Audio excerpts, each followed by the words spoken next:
All right, good evening, everybody. The time is 6 p.m., and this meeting is hereby called to order. We have the presence of a quorum, and the meeting has been duly called, and notice of the meeting has been posted for the time and manner required by law. First up this evening is our one and only information item, Sugarland 95 Memorial Project. Dr. Dupree. Thank you, Mr. President. We're going to begin this evening with a topic that's been on the board's agenda for nearly 2 years now. It's been a very big topic in our community as well, and we're pleased to bring you a comprehensive update tonight on this Sugarland 95. The purpose of tonight's presentation is to provide a comprehensive, transparent report that will allow the board and anyone observing this report to really see the full comprehensive history of our work on this important topic. As you know, it's been nearly 2 years of challenging decisions, but with every step of the way, it's been the administration's goal and the board's goal to do what is right, to honor these individuals, and to ultimately restore them to their graves with dignity and respect in a way that they will be properly memorialized so that their history will not be lost again. Hindsight being 2020, we could all go back and there's a few things we might have done a little differently. But I think sitting here today, I can confidently say as the leader of the district that's worked closely with this board, we have done everything with very best intentions. I think we have maintained respect and dignity every step of the way and used the most valuable information, the best information we had at the time to make the best decisions possible at the time. And I'm very pleased about where we are tonight. So as we begin this evening, we're going to begin with a video that's about 12 minutes that tells the story, I think in a very linear way that will enable you to be able to really see and put all of the pieces together. And then I'll come back with a few more remarks, and then we have a little bit more information that Rob Scamarda will provide as well. So if we can go ahead and run the video, please. The discovery was unprecedented. An abandoned and unmarked cemetery where 95 individuals were laid to rest more than 100 years ago and then forgotten from history. But now, Fort Bend ISD is moving forward to honor the Sugarland 95 and ensure their role in history is never again forgotten. This video provides background on the journey to date and the next steps as FBISD prepares to rebury the Sugarland 95 in their final resting place. We're breaking it up into 5 sections, beginning with the purchase of the land and the construction. Fort Bend ISD purchased the land in 2011, and in November of 2014, Fort Bend ISD voters approved a $484 million bond program that included funding for the construction of the James Reese Career and Technical Center. The district began construction of the center in October of 2017. Just as construction started, Fort Bend ISD received a call from the Texas Historical Commission to share a concern long held by a community member, Mr. Reginald Moore. Mr. Moore warned that prisoner grave sites might exist on the property. As a former prison guard in the area, Moore was very knowledgeable about the state's convict leasing program that existed after the abolishment of slavery. This program provided prison labor for local plantations. In this case, prisoners harvested sugarcane. At the recommendation of the State Historical Commission, the district hired an archaeological firm, Goshawk Environmental Consulting, to be on site as construction began, just in case a grave was discovered. Goshawk archaeologists were monitoring on site beginning in October 2017. More than 4 months passed without any sign of a grave. Then, on February 18, 2018, 3 bone fragments were discovered by a backhoe operator. Test results confirmed that the bones were human bones. At first, we thought we had a single grave or a small family cemetery. As we continued the search, we found more graves and we realized we were identifying the boundaries of a large formal cemetery. There were no markers, no headstones, nothing that would indicate the presence of a cemetery on the James Reese campus. The district halted all construction in the area immediately upon the discovery of the first remains, and then formally notified the contractor to stop all work on the east area of the building on April 5, 2018. As designed, there was a wing of the building, Section E, that was to be constructed in that area. We stopped construction in the area and continued working on other areas of the building. In February 2019, the district decided to revise the original design to eliminate Section E. We also had to modify the site plan to reroute the water line, fire line, and bus drop-offs to avoid the area. The James Reese Career and Technical Center opened in August of 2019 without Section E as originally designed.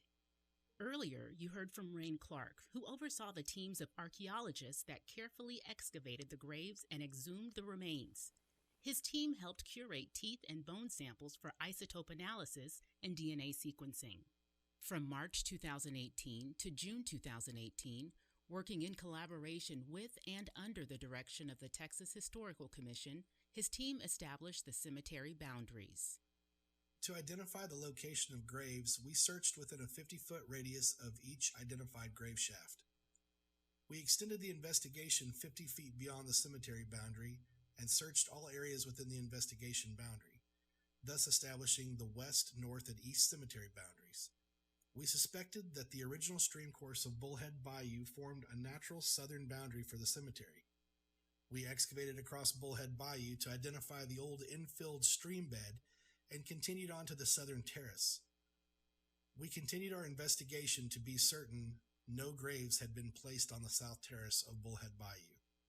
Once the cemetery boundaries were established, the district sought and received a court's permission to exhume the remains for further investigation and analysis. During exhumation of the remains, we learned much more about these individuals. All organic material had long deteriorated, but bone material was well preserved. We took into consideration the historical use of the land, the age of the burials based on funerary hardware, and the relative lack of young children and women buried at the cemetery. Our preliminary analysis suggested that the cemetery was associated with a convict labor camp that was operated in the vicinity after the abolition of slavery. This exhumation of the skeletal remains took place over the summer of 2018. The process was meticulous. Teams of archaeologists carefully brushed dirt away from the remains until they could be fully documented and safely removed from the ground. Each of the remains was analyzed by the project bioarchaeologist Katrina Banks Whitley to learn about the conditions these men endured during their incarceration at the labor camp. In some cases, cause of death could be determined. The archaeological team also collected bone and tooth samples for future isotope analysis and DNA sequencing. Extracting genetic material from tooth and bone requires invasive analysis, something the district was not authorized to do. When the district asked the Texas Historical Commission for authorization, the commission was not sure it had the legal authority to grant authorization. The commission requested an opinion from the state's attorney general as to whether it could grant authorization to the district to perform the invasive analysis. The attorney general issued his opinion in June of 2019, confirming the Texas Historical Commission had the authority to authorize the district to extract the genetic material for isotope analysis and DNA sequencing. The genetic material is now in the possession of the Texas Archaeological Research Laboratory at the University of Texas at Austin. The Historical Commission will oversee future testing. The discovery of an abandoned cemetery requires the landowner to take certain legal actions according to statute. Shortly after verifying the remains were human, the district filed its required notice with the county clerk, recorded on April 2nd. Then, in June, after the archaeologists confirmed the cemetery's perimeter, Fort Bend ISD filed a motion to exhume the remains. The district court granted the permission. And as the exhumation was underway, the district began discussions with the city of Sugar Land regarding the future reinterment of the remains at the nearby Old Imperial Prison Farm Cemetery, which is a historically associated cemetery, and which the Texas Historical Commission agreed was an appropriate place for reburial. The district was grateful for the city's willingness to support our efforts to reinter the remains nearby. The district finalized the agreement with the city in October of 2018, and then in November 2018 went back to the district court petitioning to reinter the remains in the Old Imperial Prison Farm Cemetery and to remove the cemetery designation so that the district could finish construction of the Career and Technical Center as originally designed. When the court did not grant the petition to remove the cemetery designation, A period of uncertainty followed. The judge then appointed a master in chancery, a decision the district challenged at the appellate court. The appeals court granted a stay, but with these legal matters outstanding, the plan to rebury the Sugarland 95 came to a halt. This period of uncertainty presented the opportunity for the Board of Trustees to revisit the plans for the Reese Center construction. At that time, the board decided the most respectful path forward would include preserving the cemetery and not building Section E as planned. This presented the possibility of the remains being reinterred where they were found and presented a clear path forward with the county. In early 2019, Fort Bend County Commissioners stepped forward to explore possibilities of the county taking over the cemetery from the district, but the county determined that the law did not grant it the authority to own or operate the cemetery. With the support of local lawmakers, a bill was passed that would allow the county to own and operate the cemetery. During the legislative session, the district's negotiations with the county continued regarding conveyance of the land for Memorial Park, which the county had authority to operate. But then, after the legislation passed that allowed the county to own and operate the cemetery, negotiations stalled over the question of whether court approval was needed to rebury the remains where they were found. The district's position was that since we were no longer seeking the court's permission to remove the remains or the cemetery designation, it was unnecessary. We dismissed the petition, believing it was more respectful to the Sugarland 95 to go forward with reinterment even before the conveyance of land. Negotiations have resumed regarding the donation of land for memorialization. It had been more than a year and a half since the remains were discovered, and the Sugarland 95 are no closer to their final resting place. We are dedicated to moving forward with a reburial that is respectful and dignified. It is our intent that they are each buried where they were found, and that it is done in a way that we know where each individual is, should DNA ever connect them to descendants. Throughout this journey, Fort Bend ISD has engaged in many conversations with community members. From the start, there was Mr. Reginald Moore, who first contacted the Texas Historical Commission and Fort Bend ISD in October of 2017 as construction was beginning. Reggie Moore's determination and perseverance has been unwavering, and his voice prophetic. He's always wanted to make sure that the district, that the community is aware of the contributions of the Sugarland 95, that they are honored, treated with dignity and respect, and that their role in history is recognized. We share that desire. Students had also visited the site to get an up-close look at the archaeological process underway. In July 2018, the district also invited media to the site to learn more about the extensive exhumation process underway. The following month, the Texas Historical Commission, which we had relied upon for guidance, advised Fort Bend ISD to conduct additional community engagement around the possibility of DNA analysis. This led to the creation of the City of Sugarland's Task Force in the fall of 2018, which unanimously agreed that DNA testing should occur. With the task force agreeing on the importance of DNA, that it should happen, it was a key step forward.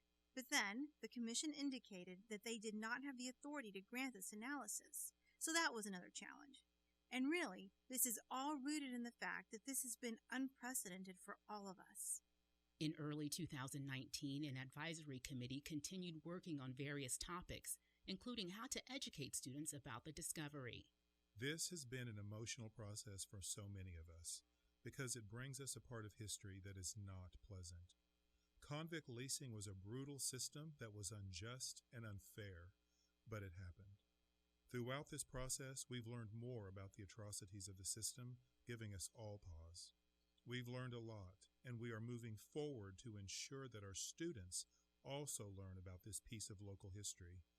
This has not been an easy journey, but our commitment to doing what is right for these individuals and for our students has never changed. The first students to learn about the Sugarland 95 visited the site in July of 2018 as exhumation was underway. And in May of 2019, the Fort Bend ISD Board of Trustees adopted a local social studies standard and implemented this standard into the curriculum in August of 2019.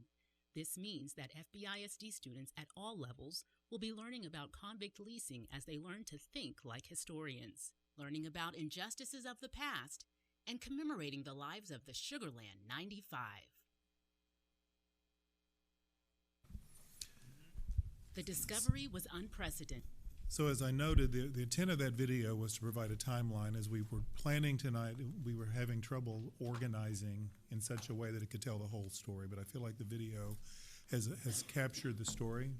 There's a few other important issues outstanding, though, that I wanted to share before we kind of continue with the conversation.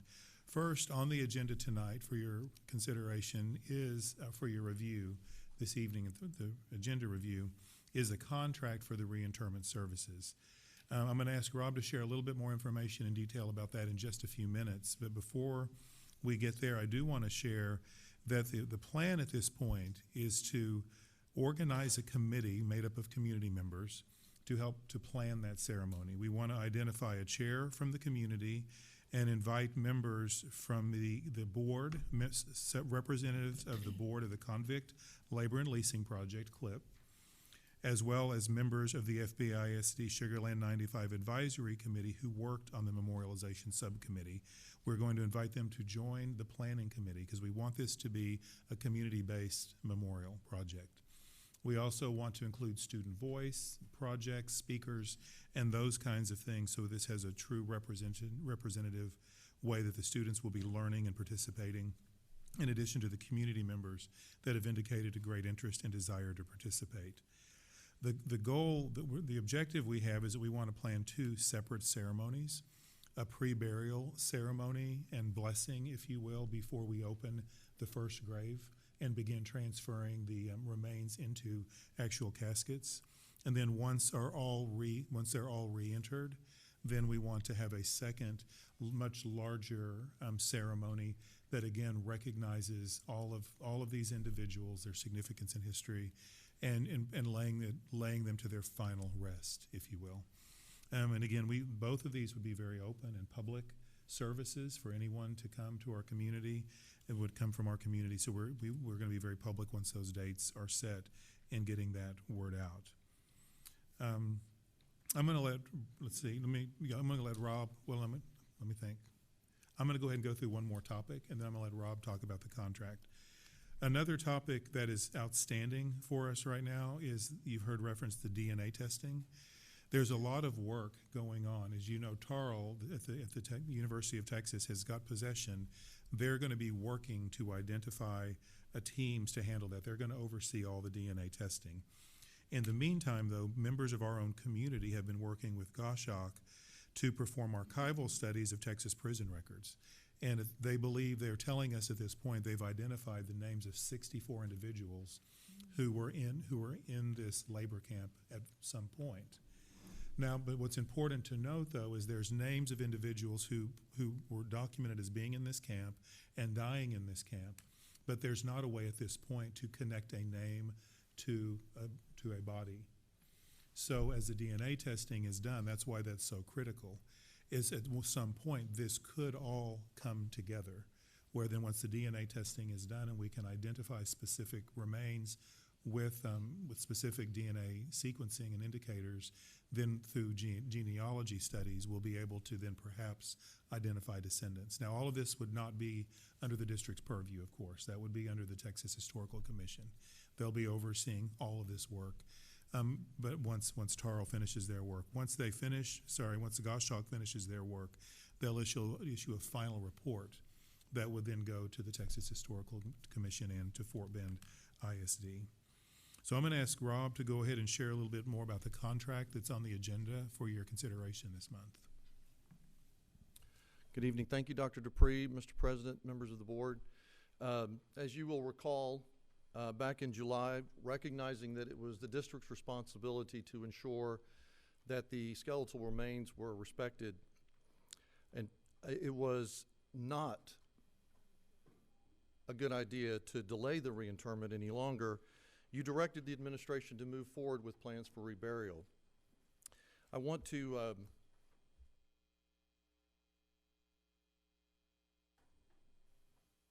what we've got the map you see that's depicted is the cemetery and the adjacent area. It has now been enclosed with the chain link fence. If you'll see the red triangle, square up at the top, enclosed in red, that's what is visible on the ground today. The actual cemetery is what you see depicted in yellow. It's much smaller than the entire enclosed area in red. We've asked the surveyors to be out, and we hope that they'll be out this week. They promised it'd be this week, to actually mark where the actual cemetery is to ensure that the bodies are reburied where they were found, and so that anyone out there can tell where the actual cemetery is found. As the contractors were preparing the ground upon the completion of construction, they packed it properly so that it would be suitable for reburial. This is at the blue area surrounding the yellow is what's called the outer dig. That is what was prescribed by the Historical Commission to the archaeologists so that they would ensure they had found all of the graves that were there. And as the video kind of said, they've identified, you can kind of see the yellow stops almost at a pretty clear line. That's where the old Bullhead Bayou was that they identified was the southern boundary. So on August the 5th, the district issued a request for proposals for reinterment services. And we received one response from Missouri City Funeral Directors at Glen Park. And so this evening, the administration is recommending that the board award that funeral home with the contract for reinterment services. A team consisting of members from design and construction, purchasing and legal services, and supported by outside counsel Mickey Morris with RMG, who has been involved in many steps along the way, met with Mr. Brock and his staff to evaluate the proposal. After doing so, we've actually had 3 meetings. The administration believes that they appreciate the significance of this discovery, the fact that this is something that's historic and that these remains in this process need to be treated with utmost dignity and respect. It's important to note, I think, that Missouri City Funeral Directors is a local business operating within the district and is family owned and operated by Mary and Michael J. Brock. Mr. Brock is a licensed funeral director in good standing with the state of Texas and has many years of experience in the industry. I want to provide a few other details for you with respect to the agreement. And first of all, there's been some discussion about burial vessels. This is the image of the burial vessel that Mr. Brock is recommending. It's referred to as a combination vessel. It is, in many burials, there is a traditional casket and then an outer grave liner. And this combination vessel serves as both the casket and the outer vault. So we're only dealing with one vessel. It's 54 inches long, which is more than sufficient to include the longest bones, which are currently now in cardboard boxes, which are significantly less than that. It's also made of 22 gauge steel, which has the strength and durability to withstand the weight and pressure of the soil. There has been a question, I just want to speak to it briefly, about where the remains are stored. They are in cardboard boxes. There was depicted in the video, I think, a photograph. And that is standard in the archaeological industry. TARL, Texas Archaeological Research Laboratory, has all of their remains and items stored there in cardboard boxes. The boxes also have remained on site the entire time. We did not have authority to remove them. They never were taken off site. And they are remaining in the Connex, the steel container where they have been the entire time. They've only been removed temporarily for X-ray analysis. And so what Mr. Brock and the funeral home have recommended is within the red fenced-in area, they will set up a tent so that the transfer of the remains from these cardboard boxes into the burial vessels will take place within that fenced area. The fenced area it's important, and we want to speak to it because some people may question, why is it being enclosed? And this is consistent with state regulations as well as OSHA about regulations with respect to this being an active work site, and the state regulations are intended to ensure respect and dignity to the process. Mr. Clark, Rain Clark with Goshawk, who's been intimately involved in the process, requested to be present, and of course we said absolutely, and he will be directly working with the funeral director to ensure that the skeletal remains, when they go into a burial vessel, that remains are marked, and there will be a number inside the burial vessel. There will be marked on the outside, and then when it's buried, there will be a marker above ground. So in this way, we hope that we feel confident that there will be no confusion when, in the future, as Dr. Dupree said, someone does find a DNA match and wants to exhume, we'll know exactly what grave we're going to. So the graves will have a temporary marker which will be placed shortly after the grave is closed. And then there also is, within the proposal before you, cost associated with putting a granite marker permanent, like a footstone.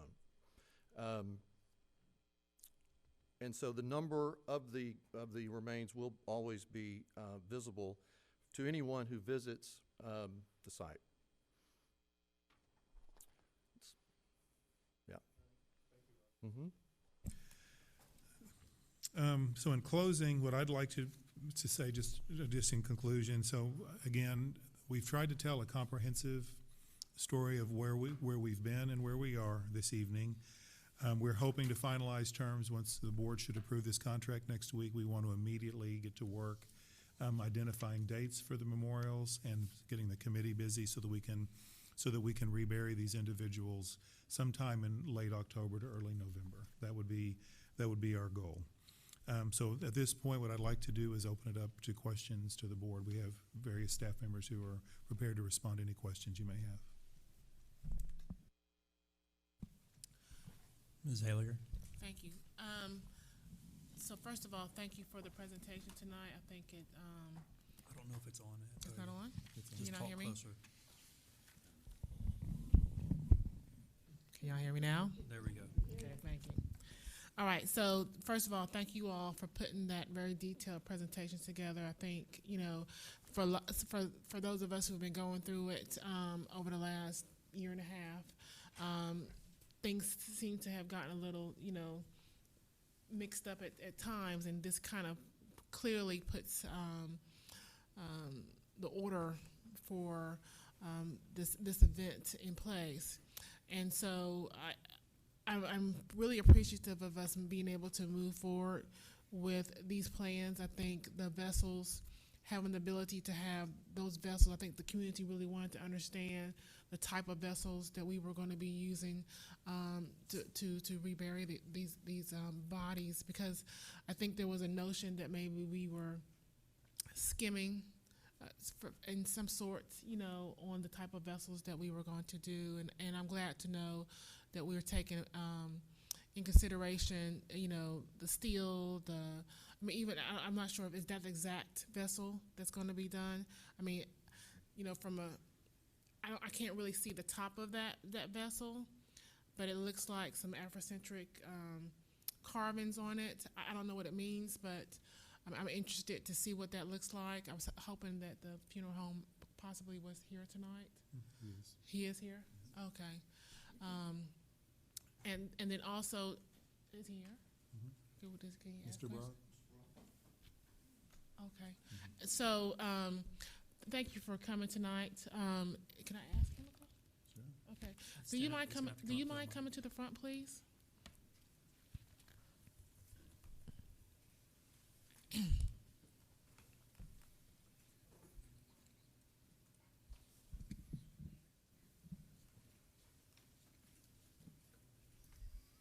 Good evening. Good evening. Thank you for coming.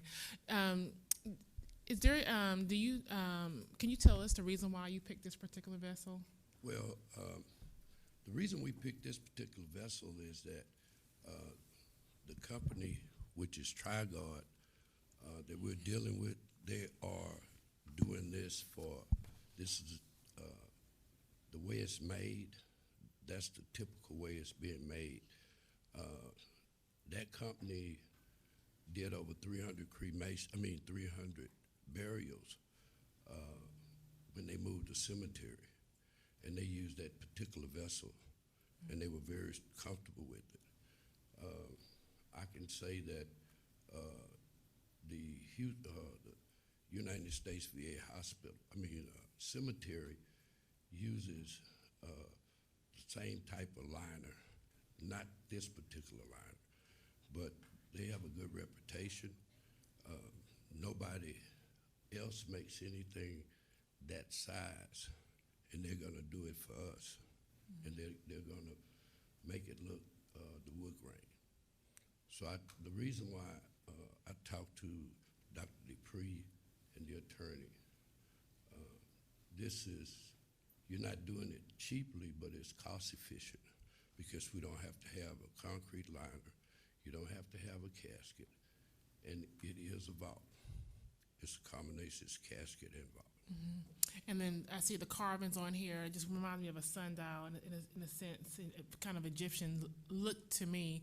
But so I just kind of wanted to understand, the reasons why we picked this particular vessel, because I think the community, what I've heard was that there was all these options for creating for reburial, and what you're telling me is that it's really limited as well. Well, nobody makes that size vessel, the 4.5 or 4.5 foot vessel, and I think this would be the best thing because you have the long bones.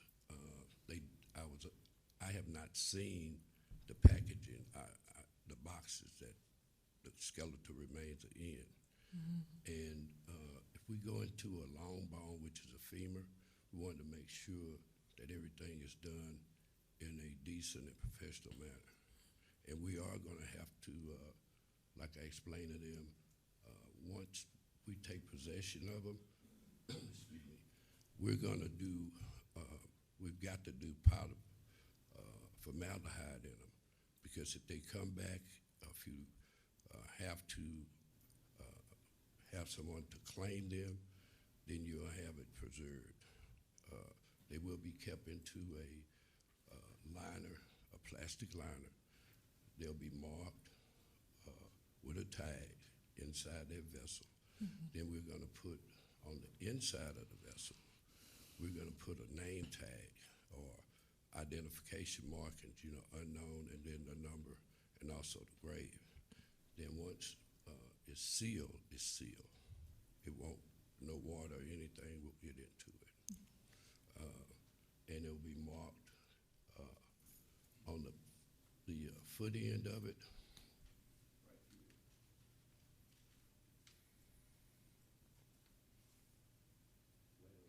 Slide through. See those name tags that you have? It'll be marked like that. The name, it will be marked unknown in the number and the grave number on it. It'll be also done inside, and also the plastic lining that we use, it will be marked also. So it won't be any confusion. If you have to go back, a cousin come up, or nephew comes up, or grandson come up, and they want to claim them, we'll have it clearly marked. Thank you. And so thank you so much for providing that information to us. I also am really appreciative of us doing the two ceremonies, one at the grave site before we actually do the interment, and then one for the community to see. I think that was very important to me, and I'm sure a lot of people will appreciate that. To bless those bodies as they go back, and really truly give them I guess the word I'm looking for is, what do you say? The honor, yes, thank you. The honor that they really deserve versus what I'm sure they didn't have years ago. So I think I have all my questions answered. I am interested to see this community and who's going to be on that community and how that community committee will be selected, and to understand what their role is with those services and how, what they will play in those services. So I'm interested to hear more about that. Thank you, Mrs. Helliger. Mrs. James? Thank you, Mr. Verdeen, and thank you to everybody for the presentation, and Dr. Dupree for your leadership through this time. I really appreciate the timeline that's been put together. It's very informative, and I'm assuming that's posted on the website so that the community can see that as well. And then will this video also be posted? It will be. Yes. Oh, great. So that's helpful. Thank you very much. So my question is about the artifacts. I noticed in some of the pictures in the video there were some artifacts that were dug up at the same time. What's the plan for the artifacts during this process? So the artifacts have been within the custody of the Historical Commission.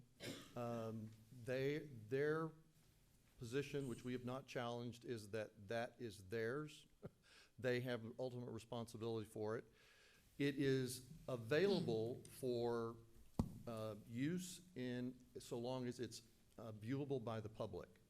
And so we are intending to request from the Historical Commission the right to have some of that available in the CT Center, which we want to put on display. There, as I understand it, 3 containers of that sort of material.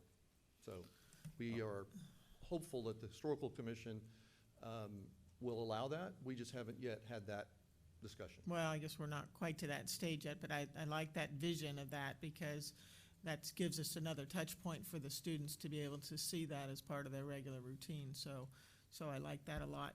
But I wondered also, did the individuals have things buried with them? Were there belt buckles or anything like that would remain with the individual, with any individuals? So if anything was found within the grave, it will be reinterred with the remains, okay? It's not been taken, okay? My understanding is that there was very little of that. I mean, there are nails and buttons, and there's nothing that's very large, as I understand it. But whatever was found in the grave will be reinterred with the remains. Okay, so that's all been identified with a particular person. Yes. So, okay, that's good. Well, with the number, I mean. Right. I mean, we don't know who with the a certain people are grade, yet, but right. but it's with the remains of the person. Right. Okay, thank you. Thank you for your thoroughness. Thank you, Mrs. James. Mrs. Tolsan? Thank you, Mr. Burdine. So I just wanted to follow up. But first of all, I appreciate the video as well. I was the board president a year and a half ago when the remains were first found. And I think Jason and I visited the site together. And does he have show and tell? Oh, good. Okay, so that'll be my last question so that he can come up and show us. And so and this board at all times took the position that we wanted to tread very carefully and ensure that these individuals were treated with dignity and respect. And I know that we have tried very hard to make decisions along those lines. Like you said, Charles, first of all, not everything may have been seen that way, but that it was the spirit in which we made decisions. For me personally, I agree with Addie. I want to make sure that the memorial service is handled appropriately, and by appropriately, I mean appropriate to those who have either similar ancestry or spiritual beliefs or backgrounds and that type of thing. Being a Southern Baptist person myself, there are certain things we do around funerals and around memorial services that are very different than maybe what other people do, and so blessings and those kinds of things are very important. So I appreciate that we're proceeding that way, and look forward to what that's gonna what that's going to look like, and just ensuring that people feel like they're being heard and that they're having input.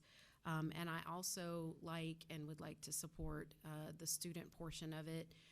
We are an education system, and I believe there's a lot our students can learn from this. We all can learn from it, but in particular, our students, I like the idea of our students being involved, not only from an educational standpoint with our curriculum, but from looking at the memorial service. I think it's appropriate for us to include students as part of that, and so I like that. And then in closing, would you like to show us what you just brought in? I think we would like to see it.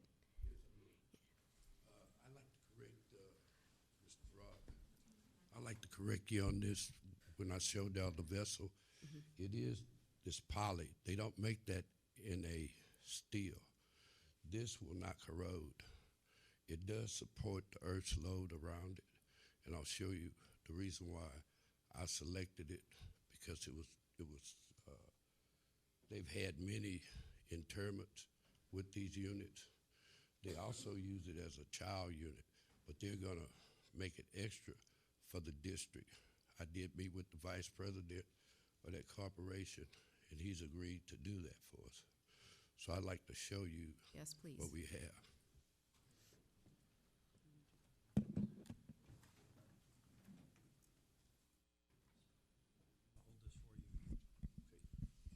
This is the top of the unit, and it has a gasket that goes around it.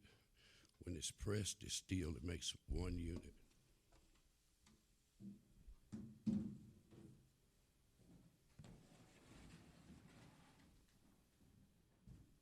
This is the bottom portion of the unit. It does have I think I might have went off and left. I did leave it. But it has a cover. The inside is going to be velvet, since you're using the, it looks like wood, and it's going to be brown inside. And then this right here, you want, once the top is placed on it, it'll be covered like this.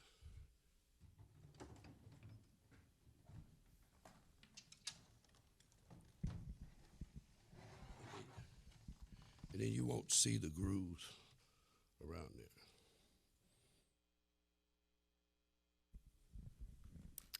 Thank you, sir. Thank you for bringing that to show us. We appreciate that. I'll just leave it up so anybody that wants to come and inspect it, they can. And then we've agreed with that we will help to put the memorial services together. I've talked to Mr. Chester Baldwin, Dr. Baldwin. He's a Dove Award winner.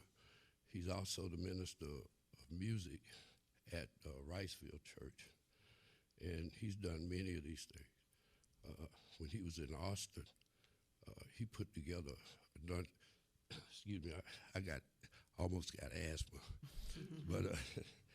but he's agreed to come in to help to put together that service, and he's done many of them, like in Austin and the places that he's been.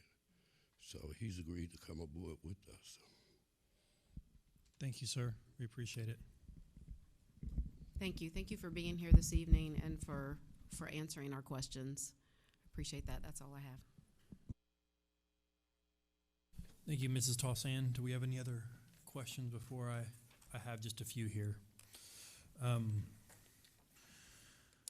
First, I noticed on the map that we have of the actual grave site, am I understanding that by law we only have to overdig 30 foot and we chose to dig 50? Is that right? Or So we relied upon the Historical Commission to give those directions to the archaeologists.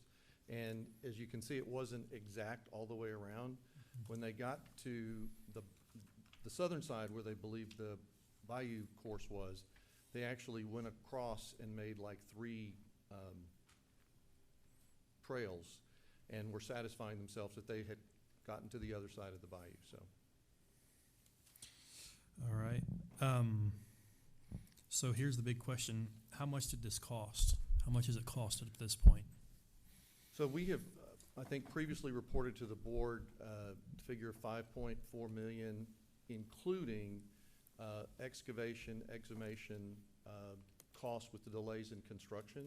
It's about 1.1 million that has gone to Goshawk for all of their services with respect to exhumation and excavation, and what we will pay them to complete the report, to close out the permit, which they're required to do. And as Dr. Dupree alluded to, the report that is really going to encapsulate this whole discovery, including the history of convict leasing, will be part of that cost, okay? And they hope to have that completed by February, pretty close to what would be the second anniversary of the discovery. And we had mentioned earlier in the slides that these bodies have been stored in a Connex container. Is this climate controlled? So the Connex container where they have been has not been climate controlled. The archaeologist, again, Goshawk, did not feel that was necessary because there wasn't any organic material. There was nothing at risk of decomposing. And so, as I stated, it was the industry, it is the industry standard to have them in cardboard boxes, and they didn't feel as though they were at risk in any way by not having an air-conditioned Connex. Okay. Thank you very much. I'd like to wrap up here by saying that even though this is some dark history, I guess you could say, of Texas and of this area, I feel like this is a real opportunity, and I'm very proud that we're taking the opportunity to educate, once again, our students, and to educate our community about our history so this does not happen again. And I'm very proud that we're going to honor these people with dignity, as stated before. And there's a lot of work that went into this, and there's a lot more work that meets the eye. And so I wanted to thank all of our staff members for all of your hard work. We still have a lot of work to do yet, but if the community only knew how much was involved, it's a lot. It's a whole lot. So I want to thank you all for that. And I also would like to say, personally, I'm proud to be on the team. I'm proud to be a part of this. And once again, this is a great way to honor these individuals and to teach our community and kids. And so one comment that we had mentioned before, but I would just like to make sure that this is a student-led ceremony, and that once again, this is another opportunity for our students to be a part of this and to understand what it is and the magnitude of this. So anyway, thank you very much. Great presentation. You said that this is available, will be available on the website along with the timeline. The video and the timeline will be available on the website. So is that going to be tonight or tomorrow, or is it already? Okay. Thank you very much. Next, we will now convene in closed session under the Texas Open Meetings Act, Chapter 551, and those sections listed in the agenda, and for the purpose of private consultation with the board's attorney on any or all subject matters authorized by law. We are now convened in closed session.